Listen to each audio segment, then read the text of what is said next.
Hey guys, Zoe here. Welcome back to my YouTube channel. My name is Siobhan Zoe. If it's your first time clicking on my channel, welcome. I am a Zimbabwean living in Australia. I'm a content creator. I love to just talk my talk and just do my life with you. So years and years ago now, on my old videos, someone asked me about dealing with heartbreak. Now everybody go chop breakfast. I'd never experienced heartbreak until I lost my mother. Now I feel like I have some tips on how to heal from heartbreak. Not to avoid it, but to heal from it, because I feel like it's inevitable. Something's going to break at your heart. Whether it's a loss of a parent, a relationship, a job you really wanted, sometimes heartbreak comes in all forms and fashions. And we want to learn how to heal from them. For me, I can't lie, guys. Heartbreak in relationships, I don't know about that one. I don't know. I'm a bit of a thug when it comes to that. I don't know if I'm gonna give my heart to somebody, just somebody's son, just to break it like that. I don't think that's for me. Friendships, losing a parent. I can tell you all about that. So I'm gonna kind of mix the two experiences into a relationship, friendship, nyana. Just a little bit of that and a little bit of that, and we create how to heal from heartbreak. Subscribe and they follow me on social media, and we'll get into the video now.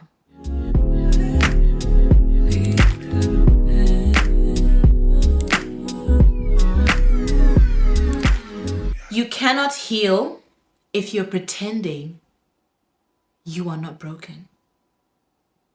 I'm going to say it one more time. You cannot heal if you're pretending that you are not broken. Because have you ever seen someone, they just date? Did you heal from the last situation? Did you learn? If you didn't get heartbroken, did you learn something that you can just kind of process and then move on? I used to know this girl who would overlap. I'm like, but you were with him now. But who's this? 1 + 1 is equaling 4. Because you were with him and you were doing valiant, and now this one. But this one you said you're dating for a month, but that one you're still. Okay. You have to allow yourself to heal and admit to yourself that you're broken. That's the first step, because a lot of people are hurt. There's a lot of hurt people who go around hurting people, but it's only healed people who see hurt people. When you've now healed, you're like, oh, okay, this one is hurt. You can not to, start to avoid them, or start to maybe you should go to therapy type thing. So I feel like a lot of times people just are in delusion. And delusion is cute on Instagram and on TikTok, but in real life, let's be real. Be for real and look at yourself in the mirror and say, I need to heal. I am broken from this. Whatever it was that broke you. Like, it could be you didn't get that job opportunity. Maybe that guy broke your heart. That girl hurt you. That friendship.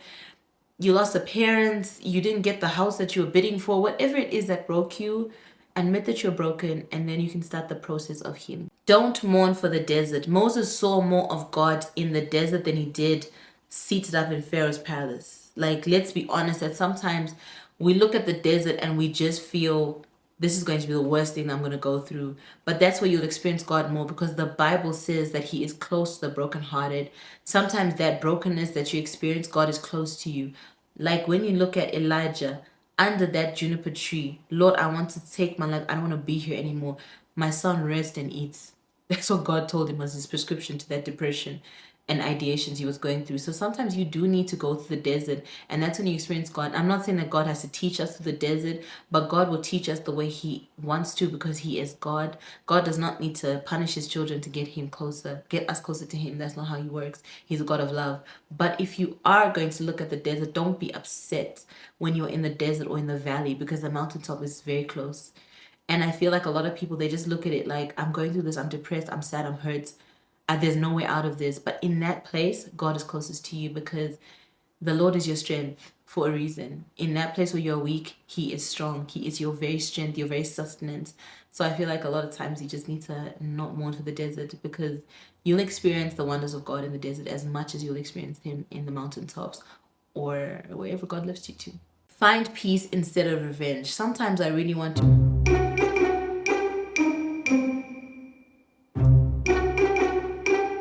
I can't say exactly what I want to do to my ex, because it's a public platform and I'm not a vengeful person at all, because vengeance is the Lord. But I believe it was a young Dochi that said, I ain't no killer, but don't push me. Because sometimes I'm like, Lord, the vengeance is taking long. But then God had to give me this revelation that your absence is the vengeance. Oh! God is good. I had to really learn to find peace, because sometimes you just want to get mad. You want to see someone also go through a little, just a little bit, not a lot, just a little bit. Not a lot. But I had to find peace. That vengeance is not going to fill that void. Vengeance is not closure for me. Peace is my closure. Me healing is my closure. When you heal and you become the best version of yourself, let me tell you, that person that did you wrong, that friend that did you wrong, that person that left your life, that ex Shanann and again and a Shanann again, they will see you doing well and realize, oh, I lost out. Have you ever seen your ex slide in your DMs talking about, I saw this celebrity get back together with this person I was hoping me, and you know, my darling, no, your absence is the vengeance. You cannot alter your past, but you can bring your past to the altar of God. When I learned to cry, when I say weeping may endure for, I was weeping all night. Granted, the joy didn't come immediately the next day, but I wept before God and I said, God, take this pain away. I'm hurting. I let all my tears out. Now, granted, I've never cried over a man. Guys, I don't know what to tell you. It's not for me. Some of you who can cry, I was seeing TikToks, people crying, weeping over their boyfriends. I'm like, wow, not for me. I cried to God over a friendship that I ruined. I cried. I said, God, this one really hurts.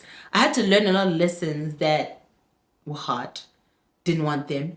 But cry. Take your brokenness to the altar of God. Let it out. Take those broken pieces, because God will put you together. He is the God of wholeness. He will put you together. Those broken pieces are not broken enough for God. Let me tell you, this God that we serve, He is able to put together the most broken of people. That broken heart you're saying, my heart is broken. Is He not close to the brokenhearted? I'm not saying go to church and cry. I'm saying in your closet, in your prayer room, go and cry to the altar of God and say, God, this hurts. I'm so sad. I'm so depressed. Whatever you're feeling, let it out to God. Because God is the safest therapist you will ever meet. He will never tell your secrets to nobody. And He gives you the healing that you need. This God that we serve is too good. So take it to God. I have taken friendships that are broken. I've taken opportunities that I didn't get. I've taken the grief I felt from losing my mom to God. Because you cannot heal unless you take that pain to God and say, God, heal my broken heart. Because one thing, you can either become bitter or better when you go through heartbreak. Bitter is the worst place to be in, because you will never ever heal from bitterness. When you're in that bitter place, there's no healing. When you become better, God is able to be your physician. Let me tell you, guys, let me not start a sermon. Stop cutting flowers once they bloom, just to show everyone that you're a good gardener. Have you ever seen people, they're healing? It's a process. They're getting there and they just give all those beautiful roses to everyone. Allow your garden to bloom. It's okay to be a bit selfish in your healing process and just sit there with God and just say, God, I'm going through this, help me through this, and just sit and let God heal you from the inside out.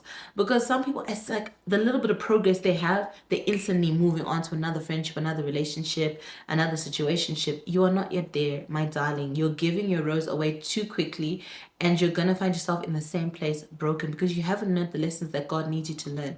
Some people were in your life to teach you a lesson, and the lesson might be that you need to take time to heal. The lesson might be that you are not ready for a relationship because you are broken, but you're instantly feeling like, that therapy session was good. That one therapy session I went to, let me move on. Have you not taken time to just sit with God and say, God, I hear that I need to really take time, and I'm here to do the work. And sometimes it takes time. A lot of people are impatient. That garden doesn't grow overnight. It takes pruning. You have to allow God to work with you in that time. Once you do a little bit of good, you're like, yes, let me go on dates. Let me go. Chill, baby girl. Chill. Relax. It's too early. There's no blessing in being impatient. Embrace soft life by releasing everything that forced you to be hard. I view soft life as not necessarily a fancy car, a comfortable house, a man that buys me gifts, or what do people think soft life is? Massages, getting your nails done. None of that really speaks to what I want in my life. Like, that's not soft life to me. Soft life is everything that made me hard. Being with someone who was hurtful, being with someone who was, you know, hey, causing my heart to be hard. Like, I want soft life that allows me to be around people, not just a man, but friendships that allow me to be gentle, that allow me to be soft. That to me is soft life. Soft life to me is being comfortable and content. I work hard to be content, and I work hard for comfort. I don't necessarily need a fancy car or a mansion to be comfortable or content. Yes, I will pay a little extra for comfort. You may see me get my groceries delivered. That to me is soft life. Convenience is soft life to me. But everything else that people view as soft life, getting your hair done, your nails done, that's great. That to me is self-care and maintenance, and it makes you feel good temporarily. But the environment that I'm in, to me, has to let me be soft. I don't want to be in the presence of anyone or anything that allows me to, or conditions me to be hard. Oh, you're resilient, strong black woman. Oh, I'm out of there. I don't want it. It's not my portion. No, no, no. I want to be in an environment that allows me to be the best version of myself. And I'm the best version of myself when I'm soft and gentle, because I cannot give to the world what's making me hard. I cannot. I cannot give the best of me. I'm sorry. If I have to be tough and strong and resilient and hard, that environment is not for me. If you are an OG subscriber and you've been here for years, you may remember me saying that your scars are not labels, they are proof that you survived. Oh, if I could get that tattooed on my forehead. If I believed in tattoos on my forehead, I would. Because honestly, these scars that you carry, you know, if you think about, I think there's like an art form about this, but I'm not too sure what it's called, where they put together glass and they always talk about how it's so beautiful to see those little cracks. There's like a whole entire art form around that people believe it's beautiful, because we often think that someone must be perfect and have no scars and no form of hardship that they've been through. Like, oh my God, your legs are so smooth. You must have never played rough when you were a kid. No, I had fun. Me tripping and falling after assembly in grade 4, and the scar that's on my leg, I had fun because, bro, I cried. My friends were like, girl, it's not that bad. I stood up and they were like, oh, it is. We had cement in my school at the time, so it was really funny. We laughed about it. We played, like, tried to play games while, you know, you're healing. That to me is proof that I survived. That's as a child. What more when you go through these heartbreaks, you go through leaving a toxic situation, a toxic workplace, you overcome financial difficulties, you've won, baby girl. Those scars are proof of life. They are proof that you can overcome. They are proof that God is a healer. Why do we shun from scars? Because we're ashamed? To who? Who are you trying to impress? I love the fact that I've been through a lot, and a lot of people try and tell me not to tell my story. I've had a lot of mixed reactions when I say I want to tell my story one day, and people go, why? Just let it go. It seems like you're bitter. But my story is not me being bitter. My story is me healing and being okay to tell my story without crying. That for me is winning. And the things I've been through, losing a parent, I want to be able to tell people that it is possible to heal from that. Does it ever go away? Does grief just miraculously go away? No. But it is possible to wake up every day and see the joy in the world when before you didn't.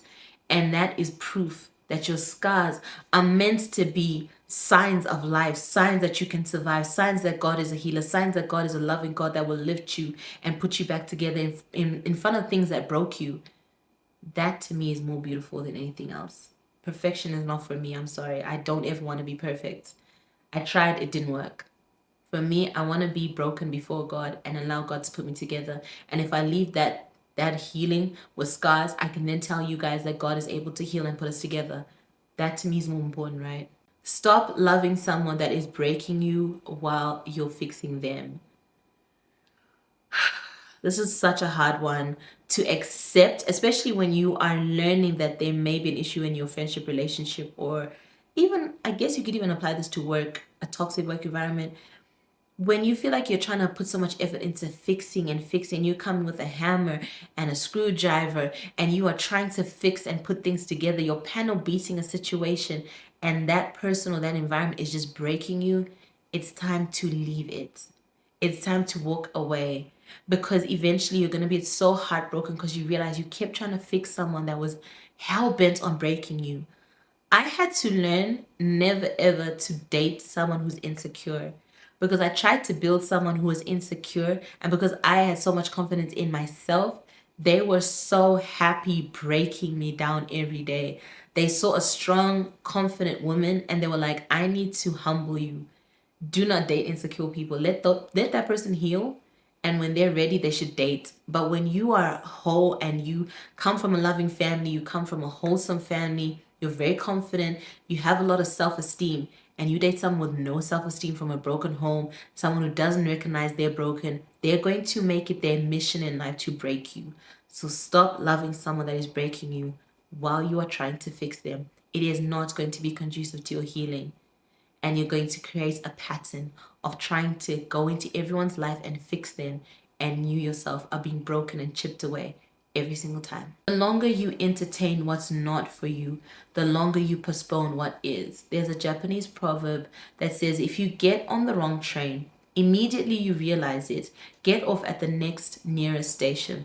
The longer it takes you to get off, the more expensive the return trip will be.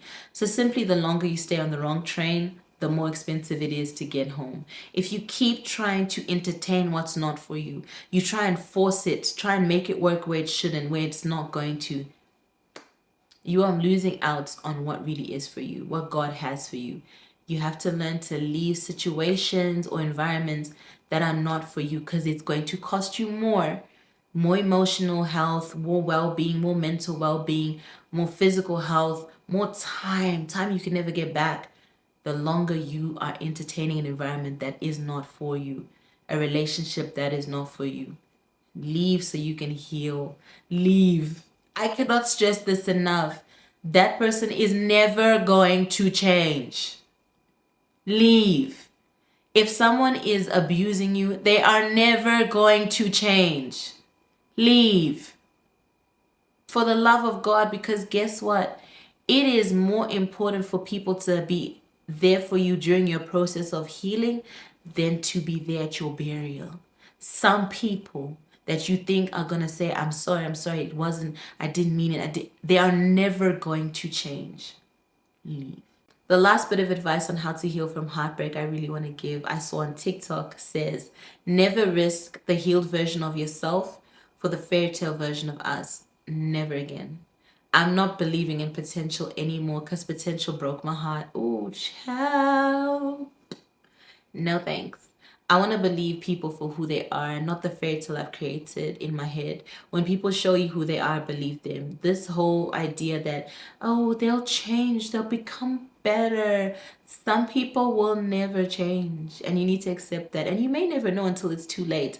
I'm not waiting for too late. I'm not giving people the best years of my life where I should be enjoying and having fun with someone because I keep entertaining the idea that they will one day change or one day become better. Some people are so happy in their misery and in the state that they're in that they may never change, and you will stick beside them for too long that you will end up at a loss. No, I'm not risking that anymore. I want to believe people at face value, for that's who you are. What you show me when you're angry, when you're happy, when you're disappointed, that's who you really are. That was your initial reaction. When you're angry and you decide to punch a wall, that's you. That ain't gonna change unless you go to anger management. But by the time you go to anger management, I'm gone. So I will never risk the healed version of myself to tolerate, to put up with the fairy tale of someone else. Like, I believe that one day we'll be like this. I believe that one day we'll travel the world. Or you're going to be someone's punching bag, or you're going to be in a toxic work environment, or you're never going to leave that toxic friendship. Some people will never change. There are leeches in your life. There are lessons in your life. You got to decide what you want. And if they're leeches, you got to leave. If they're lessons, you got to learn from it. And sometimes that means that lesson is for that time and that chapter in your life, and they will leave. That's okay too. So to heal, it really takes a lot of work. I really encourage you to go to God, go to church, get to a Bible study, believing church, and really get into the word of God for yourself when you get home. Pray to God and really be around people that are advocating for your healing and really want you to be the best version of yourself, because some people do benefit from your brokenness and they like to see you unhealed. So watch out for those people. But there are genuine people who really want to see the best version of you. Stick with them. But the most important thing I can say is advocate for your own healing. And that might mean going to your GP and talking to them about a therapist or seeking mental health advisors. So I really hope this video helps you to heal. It's work that I've done after losing my mom and going through a lot of loss over the last couple of years, and I'm finding in a really good place. So I wanted to share this because the first time someone asked me, girl, I didn't have nothing to tell you. Because someone said, how do you heal from heartbreak from a man? I said, a man.